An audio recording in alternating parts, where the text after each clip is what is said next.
Continuing to turn the attic of the house into 2 cozy bedrooms, the next task was to fill all the drywall joints and putty the walls in preparation for future wallpapering.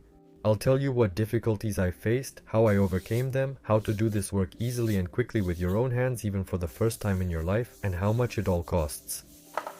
After all the drywall was installed, I took a sponge from the bathroom and started wiping down the walls to remove dust from the surface since I had made a mess on some of the sheets during the work.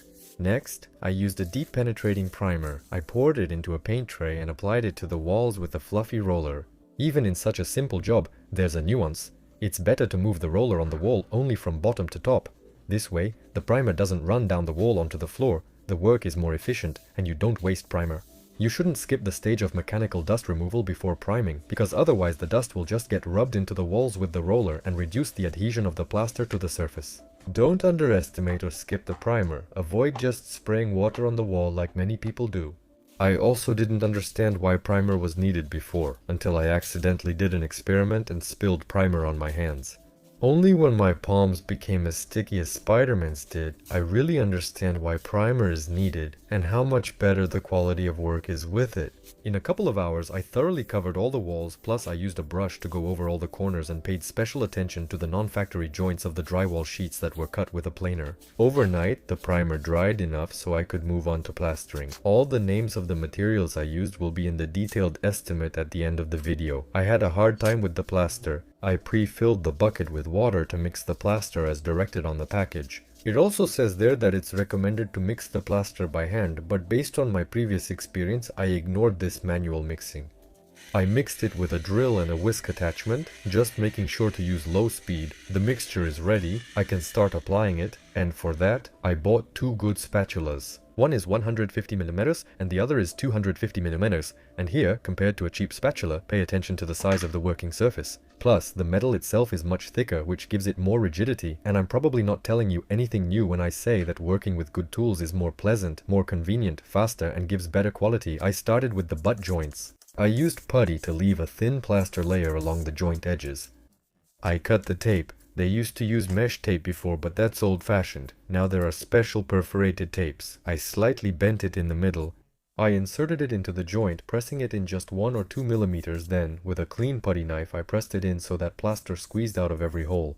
And then I covered it with an additional thin layer on top. There's no need to embed the tape deeply. I was thinking about reinforcement principles when you need to embed it deeper. But in the middle of the drywall, there's just gypsum, and the cardboard is on top, so it seems logical to do the same with the tape. There's gypsum deep in the joint and the tape is on top. I tried not folding and not embedding the tape at all. In those cases, I ended up with a bump in the middle of the joint, so it's better to embed the tape more deeply. Then I would get a dip in the middle of the joint, but it's easy to fill in a dip. Dealing with a bump, though, was a real pain, because it's really hard to get rid of it. Folding each tape by hand is a hassle. Later I just tapped it in the middle with a putty knife right at the joint. Working with tapered joints was much nicer. The edges of the sheets are more convenient. And so, when sealing the joint, the tape doesn't stick out past the wall surface. This gives you a smoother surface, and the work itself is much easier to do. Through trial and error, I found that on the first day, I did all the butt joints, and the next day, after the plaster dried, I moved on to the factory joints. Otherwise, since they intersect when I tried to do one joint, I would mess up the other. It didn't occur to me right away. On the first wall, I had to redo several joints because the tape was wrinkled, but my hands quickly got used to it. I understood what needed to be done, and the tape started going on smoothly. The biggest problem was waiting for me about 40 minutes into the work. When sealing the joint on the plaster, grooves started to form behind the putty knife. And I thought I had picked up some debris from somewhere, but it turned out that's a sign that the mix is done for. The downside of gypsum plaster is its short working time. You have to use up a batch in literally 20 to 30 minutes, and the funny thing is, you scoop up the first bit with the putty knife and everything seems fine, but then you go for the second scoop and that's it, you're out of luck. And the plaster in the bucket has gone completely solid. Outside it's pitch dark, winter snow and minus 17 degrees. How to scrape all this off and clean the bucket is just beyond me. That's why doing finishing work in winter, even in a warm room, is not much fun. And just a note for those who are thinking about doing renovations in just one room. Like, to celebrate moving in and then finish everything else later. I realize that's a really bad idea. And I won't do that in the future. Even with a separate floor, I had to work pretty hard to avoid messing up the first one. With the bucket, I figured it would be cheaper for me to just throw it away. The next day, I went to the store for new buckets. Just in case, I bought several at once as a backup. And I mixed literally 2 kilograms of plaster. That was the optimal amount. With my working speed, I could use up that batch in 30 minutes. Plus, I figured out to cut all the necessary pieces of tape in advance so I wouldn't waste time when the plaster was already mixed. One time though, I did get distracted somewhere. I noticed that the trowel was leaving grooves again, and I quickly rushed to get rid of the plaster in the bucket while it was still possible. What also makes the job harder is that I had to wash the bucket perfectly clean after each mix. Otherwise, dry bits of plaster from the sides of the bucket would start to flake off. And constantly leaving grooves after the spatula, and in an attempt to make it better, you go over it again, but it only gets worse. After ruining a couple of mixes and a couple of buckets, I finally started to get the hang of it. And after 2 more days of working with small batches, I managed to fill all the joints.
Joints between sheets and surface screws are filled, so now it's time for the corners where progress really slowed. I wisely mixed just 1 kg of plaster for a test, and it was the right decision. I barely managed to use it all before it dried. I applied the plaster to the corner with a spatula in a layer a couple of millimeters thick, and for the inside corners I also used a perforated tape, but a different kind. Maybe I could have used paper tape, but I wanted to do a good job. That's why I bought a higher quality tape for the corners. It's thicker and it's almost impossible to tear, unlike the paper tape. Maybe it's overkill for the corners, but if I were making the ceiling out of drywall too, then the joint between the wall and the ceiling would definitely be worth doing with higher quality tape. In the inside corners, I applied a pre-cut and folded strip of tape onto the plaster. I used a putty knife to press it in, filling all gaps with the compound, just like on the joints. I did it vertically because when you move horizontally from the corner, the tape slides to the side in the wet plaster and you end up with a crooked corner. I covered the fixed tape with a thin layer on top. During the working time of one batch, I could only manage to do 2 corners.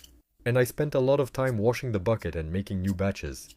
I remembered how fast the plasterers worked on the first floor of the house, and at my speed, I definitely wouldn't have made any money. That's how important skill is in all these plastering jobs. I'm really glad I had someone else do that work back then. On the second floor, I have a small amount of work, so for academic purposes, I could have some fun and do it myself.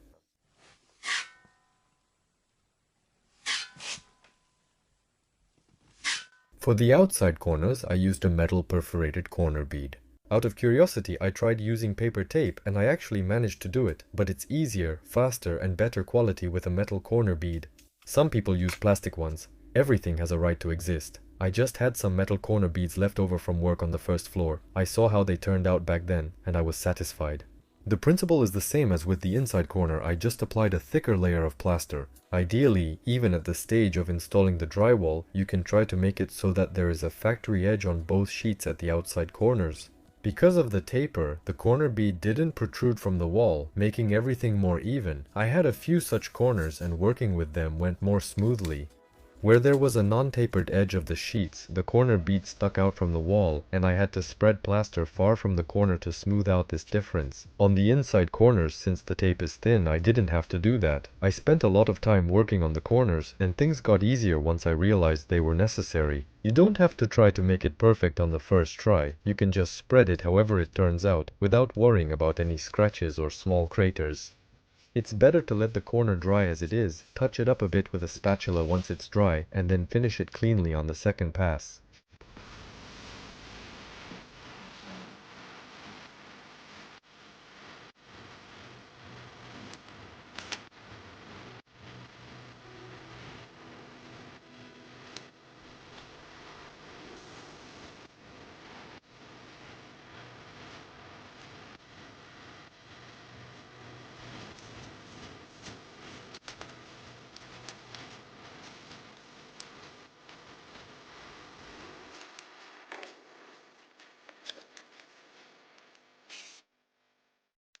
After the corners dried, I found that on the corners with the thicker tape there were a couple of spots like this with some peeling.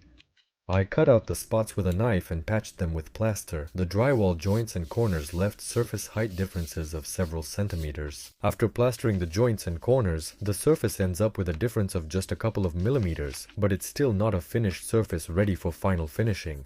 After it dried, I just scraped off any knife marks, drips and plaster splatter with a putty knife. Then I primed all the walls once again. I realized another mistake I made. I thought to wash the brush after the last priming, but I didn't think to wash the roller. I lost the roller because it became hard as wood. Luckily, I had another, though it was short, and still managed to prime everything quickly. I still had to completely remove the beam under the rafters. I did this using a multi-tool and then just tore the beam off with a hammer. A month's worth of rainfall that fell in one day showed that the sagging had gotten worse. The rafters had only a 2 mm deflection, which is well within the tolerance, so it's definitely safe to do without the beam in this spot. By the way, I also made changes to the existing house project, taking into account the attic walls and how I would build the house if I were doing it a second time. For everyone interested in the house project, the information will be in the pinned comment. I carefully taped up the holes in the vapor barrier left by the purlin, and I also patched the cut-off piece of the beam with plaster and tape. Now I can move on to puttying the walls. I decided to try applying the putty using two methods to compare them and choose the one that's more convenient for me. The workers on the first floor applied everything with a putty knife back then, so I bought another good 600mm putty knife for this. It was a bit of a splurge, but I can say in advance that it was worth it. The second method is applying the putty with a special roller. I had never done anything like that before and I stumbled right at the first step. I couldn't figure out how to attach the roller to the handle securely. The handle was likely too thin or faulty, causing the roller to slip off, and I couldn't find solutions on Google or YouTube. I improvised by attaching it to the handle of a regular roller, and surprisingly it worked. Next time I'll just get a roller with a handle. I bought a good polymer putty, and compared to plaster, it has a stated working time of up to 72 hours. Theoretically maybe, but in practice on the wall and the putty knife it dries instantly. But in the bucket, yes, it will last a day for sure, so at first I mixed only half a bag at a time. First, I went over the really bad spots, which, as I realized after I finished properly, should have been leveled with plaster, but more on that later. And I started experimenting on one of the walls. At first I couldn't really get anything done with the roller because there wasn't enough material on the wall. After that, I wasn't shy about loading more putty onto the roller, and the layer turned out better, but still, the result was so-so. As I understood, the mixture was too runny. I mixed the putty with water according to the upper value indicated on the package. The second time I mixed the putty according to the lower value, and then it turned out too thick. Actually, as always, the perfect consistency was right in the middle. I also tried applying the putty to the wall with just a putty knife, without the roller, and realized that the roller is much better. It was about 10 times faster with it, but at the beginning I still had to struggle. The application went really badly, with swearing, frustration and yelling, which fortunately or unfortunately didn't get caught on camera. But after a couple of layers on the practice section of the wall, I figured out the best way to work, and once you get the hang of it, you can apply putty very quickly with a roller. One of the tricks that really helps, I didn't do the walls one after another around the perimeter in a single day, but instead I puttied the walls that didn't touch at the corners. I let them dry, and the next day I did the opposite walls. This way I didn't mess up the corners and saved myself a lot of stress. After applying the putty with a roller to the wall, I would go about 2 meters to the side. Any more than that and it would start to dry on the wall. I used a clean two-handed 600mm putty knife to run along the wall up and down several times. For the corner, I placed the knife there and moved it to the side. When I did different walls on different days, I got a pretty good corner, but when I tried to finish both sides while they were still wet, I just made things worse. There are special corner putty knives, but even many professionals don't use them. There are a lot of nuances with them, like the corners can end up rounded, and the angles themselves are almost never exactly 90 degrees, and it's not clear how to make it straight with a putty knife. The method I used seemed the simplest to me. For puttying, I bought what seemed like a pretty expensive Volma roller, but the problem is that it leaves a lot of fibers on the wall, which really ruins the work. Before each spatula pass, I had to keep picking them off the wall, or there would be grooves. Also, don't let the roller touch the floor while working. To prevent this, I stopped the roller 5 centimeters from the bottom since a baseboard will be installed. It's better to touch up later with a spatula than clean up wall debris. If you miss this even once, and since you don't want to deal with the same consequences again, you start to concentrate better on this task. At the top, I stopped a few centimeters short of the vapor barrier since the ceiling will cover it later. The hardest part was puttying all the corners of the storage niches, but with putty, unlike plaster, I could take my time and carefully reach every spot. Thanks for your attention, see you next time.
Before I started working, my plan was to get by with just one layer of putty, since there will be wallpaper in the room and there's no need to finish everything to perfection like under Losev's lamp.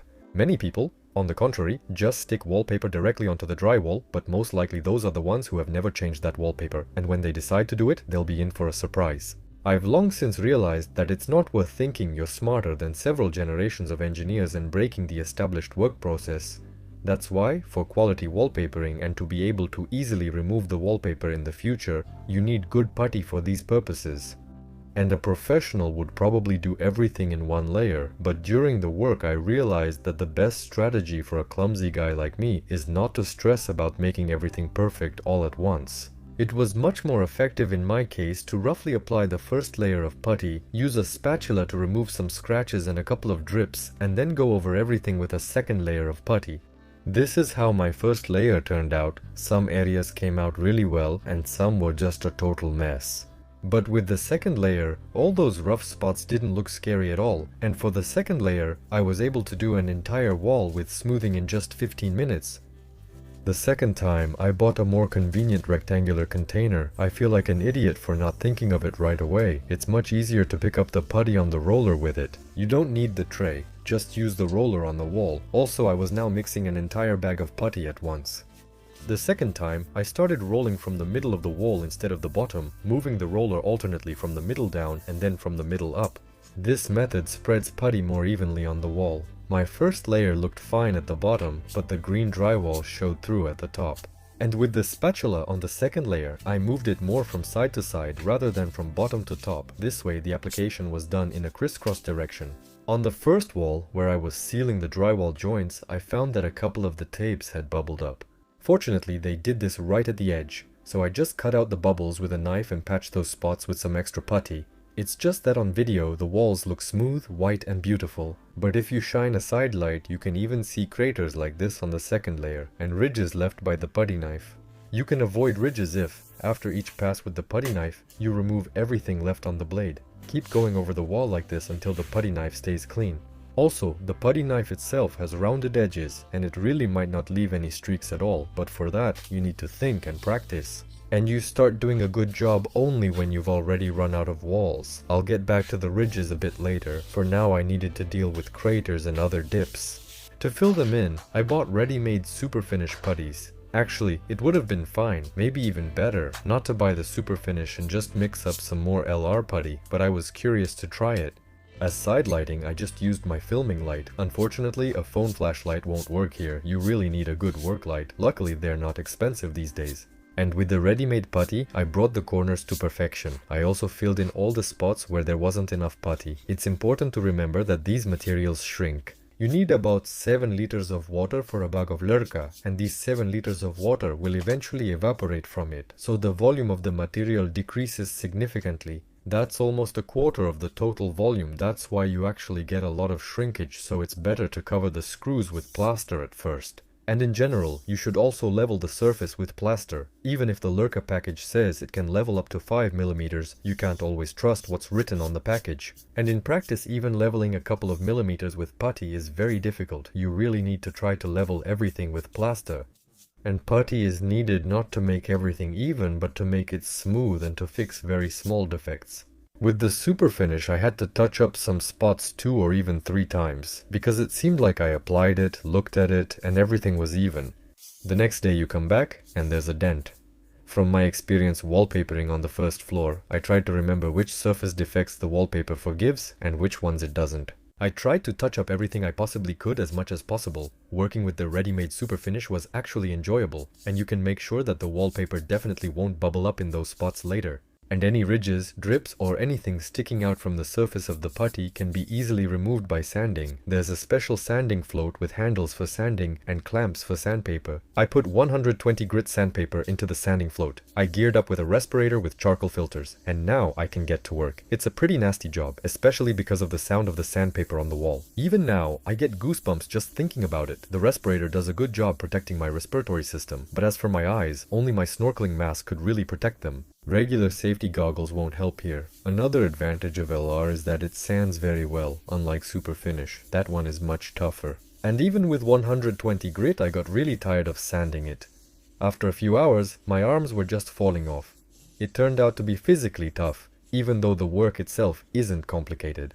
With circular motions, I went over every inch of the wall several times to try to even everything out as much as possible. The only thing is, you have to be more careful in the corners. And don't get too carried away moving up and down, because the edge of the sandpaper quickly eats away at the putty. You could tear the tape and ruin everything. Surprisingly, this time I didn't ruin anything.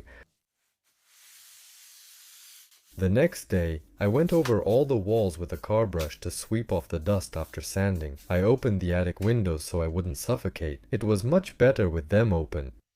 Then, with a construction vacuum cleaner, I quickly collected most of the dust from the floor. Since thoroughly vacuuming was hindered by chunks of plaster and putty stuck to the floor, I scraped them off with an old putty knife I didn't mind ruining. During the work, the floor was quite dusty, so nothing really stuck to it, and scraping was easy and simple. After that, I vacuumed the entire floor more thoroughly. And I can't imagine doing sanding without a professional construction vacuum cleaner. In my case, it's the Bortback 600E, a powerful vacuum cleaner with a dual turbine. It provides a vacuum level of 22 kPa which can practically suck up rocks and pull dust out of every crack. It also has a convenient function for connecting power tools. This is when the vacuum cleaner turns on automatically in sync with the tool, and thanks to the automatic filter cleaning system. When I went over the entire floor back and forth, I collected several kilograms of dust. The vacuum cleaner didn't lose power during the process. I took out the filter to check and it looked like it was just bought from the store, so the auto cleaning system really works.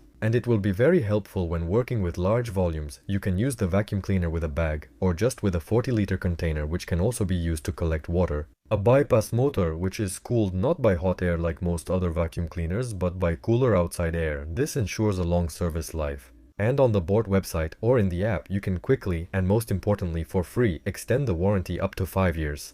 Also, Bort service centers offer a trade-in option. And you can get the same assistant for setup by following the link in the description. The floor is almost dust-free. Now we need to completely remove the dust from the walls. For this, I'll use my microfiber roller. I'm going to prime again.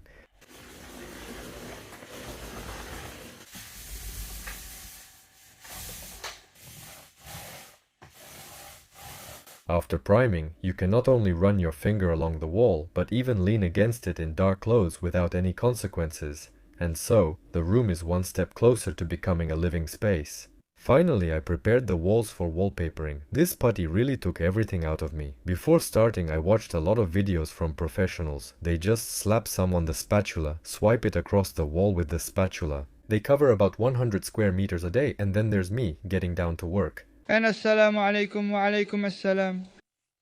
Salam alaikum.